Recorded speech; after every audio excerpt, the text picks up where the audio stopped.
While connected technology is essential for unlocking new efficiencies on the production floor, it's also presented hackers with new opportunities to steal valuable IP and data. To support OT professionals in their battle with cyber criminals, we launched the Security Breach podcast. In each of our over 100 episodes, we've brought in cybersecurity specialists to provide valuable insights and break down critical topics. As a go-to podcast for our listeners, we want to help you align your brand with our expertise. By sponsoring our podcast, your brand will build trust, and your message will stand out to an audience searching for tools to assist their cybersecurity efforts.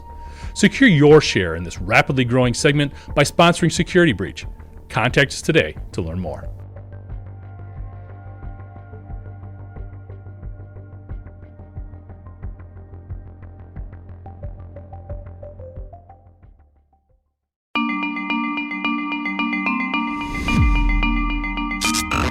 Hi, I'm Jeff Ranke, Editorial Director of Manufacturing.net and Manufacturing Business Technology. Welcome to Security Breach. Now, maybe you're sick of hearing about phishing schemes and the way hackers are using this strategy to infiltrate your networks or access intellectual data or even shut down production and hold your assets for ransom. Now, if that's the case, then you've made a lot of hackers very happy. And based on Proofpoint's 2024 State of Phish report, protecting against phishing schemes is simply not being reinforced or given the proper priority.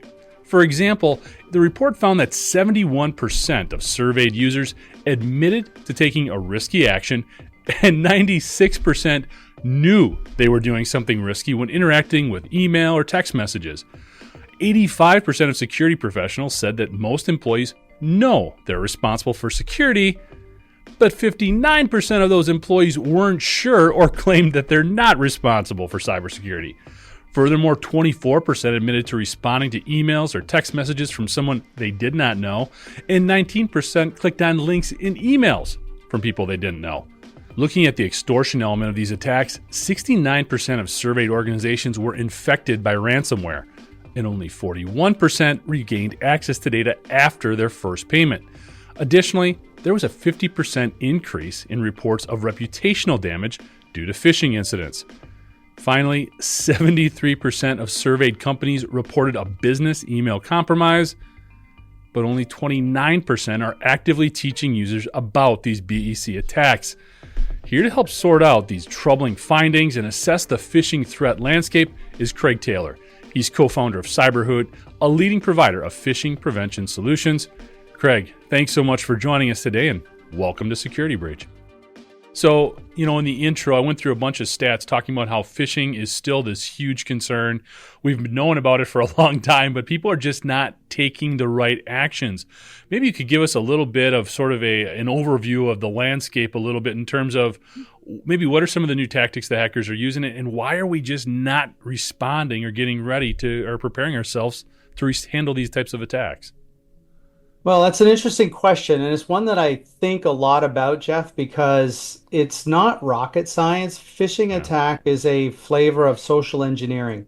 Hackers know that they can get people to click. If they can get people to click, they can do things like install malware, steal credentials, or even session tokens. You asked about what's changing and new in phishing attacks, and it's this post-authentication theft of your session token. So when you log into a bank or your email system, you get delivered a token. Usually it's encrypted between you and them, but it lives in your computer, and sometimes when you click on a malicious link, it can reach in and steal that session token. So the reality is phishing is today, and has been for the last 20 plus years, the number one way hackers breach companies and individuals. It hasn't changed. What has changed is the frequency, the impact, and the damage that's done when you fall victim to a phishing attack. As I started to say, it's not rocket science. It's pretty straightforward stuff. But I'll tell you this, you can graduate from MIT or any Ivy League school or high school or any school educational institution in the country with zero cyber literacy training today. You can have computer literacy, that's completely different. But cyber literacy, how to operate an email account, a calendar, a computer safely and securely, it's lost on our educational system. And so companies and individuals need to step up and learn these skills because it's the cost of doing business today is so enormous when you make a mistake in this space. Yeah, let's talk a little bit about email compromise because in the industrial sector, that seems to be this massive inroad that the hackers are using. Going back to Colonial Pipeline, I mean, that's how they basically stole credentials and got into the network that way to shut things down. What are we missing here? Like you started saying, it's not rocket science, but we're not getting the point across to users to be careful in terms of what they open, what they click on, where they log into, all of these things. In your experience, Craig, how do we get through there, or what are we not doing right? This may end up sounding like a commercial for my company, and I'm going to try not to make it that. What I would say is that the tools that are on the market to teach people not to click have the wrong focus, Jeff, to be plain and simple. Let me take a step back before we answer that question. 30 years ago, I had a degree in psychology where I studied operant conditioning, right? In the classic sense, it's teaching a rat to press a button to get food. That is a positive reinforcement schedule, meaning when you give the treat, the food, the rat's going to do whatever behavior led to that. In Phish training sites all over the internet, all the different competitors that we face and all of the marketplace follows not a positive reinforcement schedule for phishing testing and training. In other words, these are the tools that companies deploy to teach their users not to click. But they teach that skill in a negative reinforcement schedule. What does that mean? Well, negative reinforcement means when you make a mistake, you get punished. Think of a shock collar on a dog around a perimeter of a property where if the dog gets too close to the edge of the property, they get zapped. That's negative reinforcement. It tamps down bad behaviors, right? And that's what most of the industry thinks they need to do. Let's stop people from clicking. Stop the click, right? That's negative reinforcement training. And all it does is makes people fearful, anxious, and afraid of their inbox. And what they end up doing in many cases, I've talked to dozens of people, if not hundreds, who said, I give up. I don't know what's safe and not safe to click on, so I just forward everything to IT. And that is the story I hear from MSP after MSP, from IT department to IT department. And it teaches me a valuable lesson around what makes Cyberhoot different. That negative reinforcement would be okay if you started with what is okay to do, what is the good behaviors you want to reward and encourage, right? Inspecting the sender for a typo squatted domain name. That is really hyper realistic to what hackers do. Looking at the subject and the urgency and emotionality of an email that is designed to get people to react, because psychologists and hackers and social security researchers all know humans make more mistakes when they react to things, right? It's just human nature. It's personal. You're driving down the road, somebody cuts you off. The first reaction is usually a mistake, right? So the idea here is you have to use positive reinforcement training to teach people the skills they need to absolutely, without a shadow of a doubt, know when they're under attack. And if they know how to inspect the 6 or 7 pieces of the phishing puzzle in an email, the sender, the subject, the greeting, spelling, punctuation, and grammar, urgency, emotionality, links to external website, attachments. If everyone learned what 6 or 7 pieces of that puzzle are, put them all together, they have a crystal clear picture with which to identify phishing in their inbox, and they'd stop forwarding all these messages to IT. They wouldn't have to be punished for failing when they click on that fake message that gets sent to them. And the world would be a better place. And the proof is the entire industry is getting better and better at the negative reinforcement training with more realistic examples and, better injection into the mailboxes of systems and people, and, not falling victim to what I call the Goldilocks principle of phishing. Have you ever heard that term? I've heard some different variations. Why don't you offer us yours? It's as simple as this.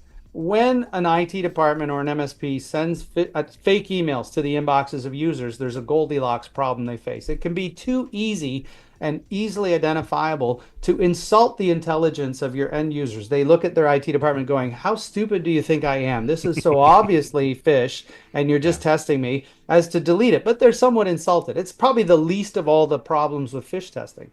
On the other hand, you have it too hard. That's the real danger in phish testing because you can look on Reddit and I've seen people comment, "I was promised a raise by my boss, and then I got a raise email that I clicked on, and it was a fake phishing test. And oh my God, I am quitting today. That's the last straw."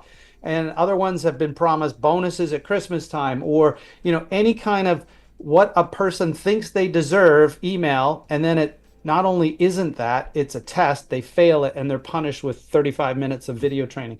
It's a very negative experience for most people. It erodes goodwill and customer retention if you're an MSP.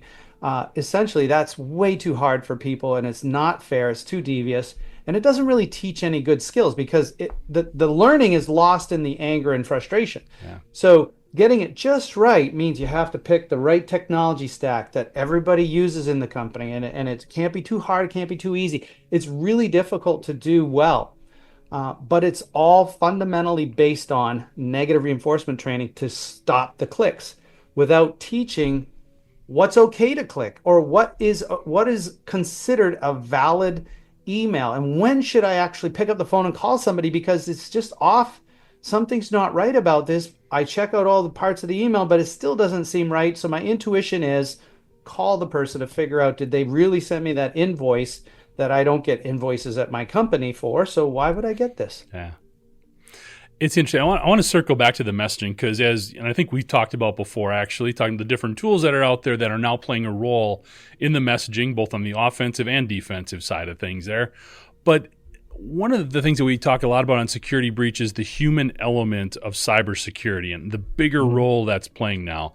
In a lot of things that you just mentioned there is much about culture as they are about the actual implementation of the process.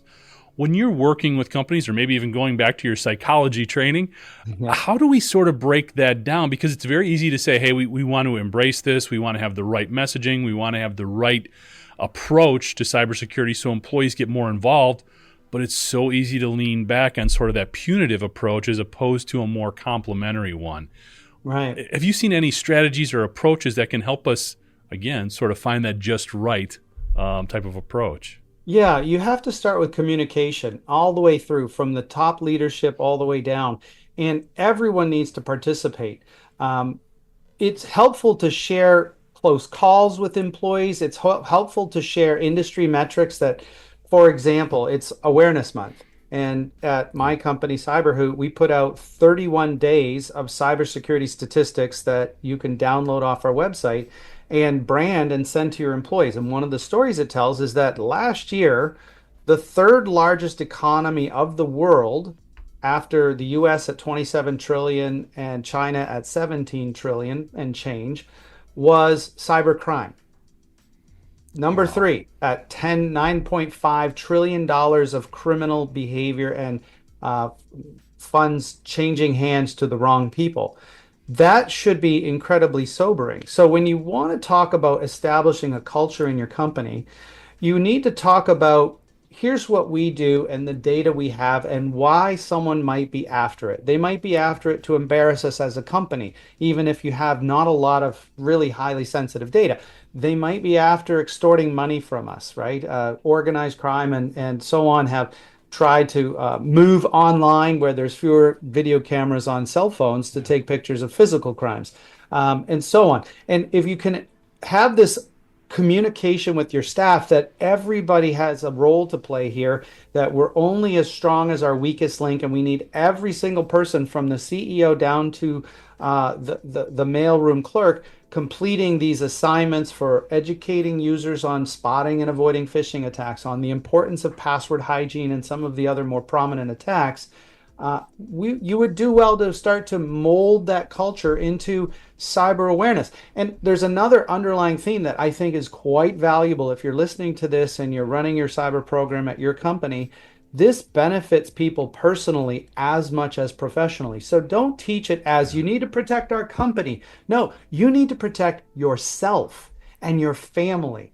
And in doing so, in learning these cyber literacy skills, you're going to benefit yourself, your career, your family, and the business you work in so that we all have a job. Because guess what? Sometimes these breaches are so big, painful, and damaging, companies have a hard time recovering. Not in all cases, and it certainly there's some statistics out there that are thrown about that if you dig into them aren't true. Like the one that I have seen dozens of times is 60% of businesses go out of business after 6 months of a breach. That's not corroborated in any statistic. You can unravel that thread through the internet and you never get to someone that did an empirical study. It does not exist. So be careful what you look for. That's why it's not in our 31 days. We don't put that out there. No, well said, Craig. And made me think a little bit too there. Part of the social engineering process, or the social engineering process, I should say, is getting all those bits and pieces. That's not just personal data, it's also professional and putting all that together so they can craft whatever messaging they need to whomever to make it look or sound like you or to extract whatever data they're looking for. So it's a great point in terms of how this impacts the individual, not just the company from that Right. perspective. Yep. And I want to circle back to, looking at the messaging that's being used. One of the biggest buzz terms throughout all walks of life, not just manufacturing, not just cybersecurity, is artificial intelligence. And with a lot of these large language models becoming more prominent and easy to access, the hackers are using it. We know that they're using it to craft these phishing messages, but I've always felt there's also an application for us on the defensive side to also use AI. I'd kind of like to get your thoughts there in terms of how both sides could be using this technology to make their, or how both sides are using the technology. Well, it's I'm old enough to remember the arms race in the 80s and between, Cold War Russia and the United States, and everybody had to build more nuclear weapons and facilities and bunkers and this and that. AI is really just another arms race in the hacker and defensive arena. It's Yeah. the same attacks, right? Just made better, and the same defenses just made better. Let me put it to you clearly. One of the common technologies that people have and put in place at companies is a SIM, security incident event monitoring. It ingests logs from all the different tools that you have, from firewalls and authentication and different applications, and then it teases out the needles in the haystack. Well, humans doing that and scripts that do that are only so good. But large language models and AI can really zone in on those minute critical differences between everything up until this point said XYZ. Now we have XYZ, but the Z is superscript. There's something a Yeah. little off by Z. What's going on? And so it teases out these things, and then humans can take it from there. So it's making our intrusion detection systems, intrusion prevention systems that much better. It's also allowing the tool developers, the antivirus, the anti-malware, the firewall vendors of the world, to write code more quickly, to write it perhaps better, although that jury is out. But it can do some of the minutia that has usually been done by humans in the past. That's on the offensive side. It can develop better technologies to analyze large data for those anomalies. On the hacker side, you've all heard of ChatGPT, but did you know there's a fraud GPT and a worm GPT? These are large language models that are designed to help hackers hack. And in our tool at Cyberhoot, we ask people to watch out for spelling, punctuation, and grammar mistakes. And I can tell you now that any hacker that sends out mistakes of spelling, punctuation, and grammar is just lazy. Doesn't have isn't doing the Yeah. right things, right? AI can change that language.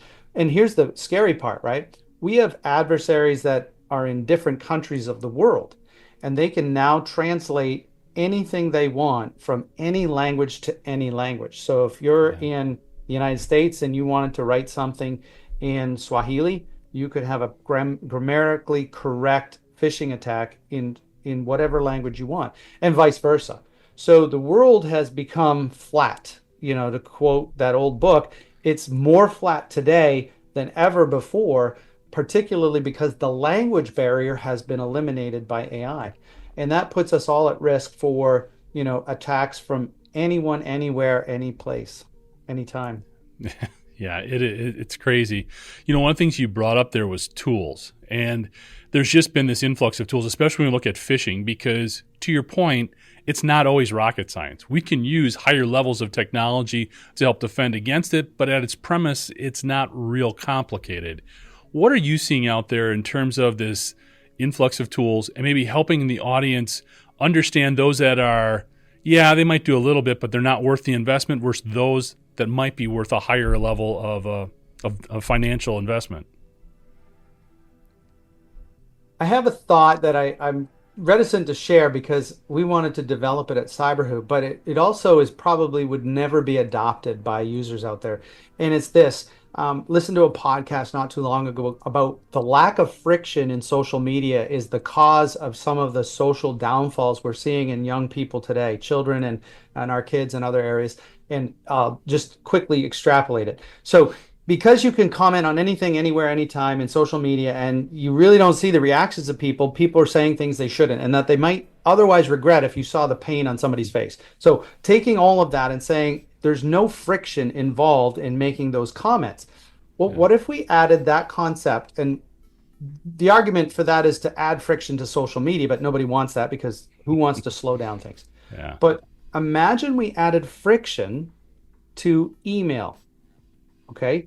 What if you had a button living in your email client, Outlook, and all it did was look for email criteria, maybe AI driven, that said, "Hey, you've never talked to this person before. Click through this button that says, I know I have never talked to this person before, even though it's the president of my company." Well, it's from outside and it's not from your own domain. So, oh my God! But that little bit of friction in various scenarios of email phishing attacks would be amazingly effective. But the feedback I've received from multiple people is like, no one wants to have to click through to answer email. We all have 2 million email messages a day. Who wants to add 10 minutes to our day of, yes, I know this person. No, I don't know this person, but I was expecting this, whatever the case may be. That friction would be an enormously beneficial tool to add to our day-to-day. If someone, instead of having a report spam button, have a interrogate the email and tell me when there's a risk here. I like that, the interrogate button. That's good. And I would assume a lot of network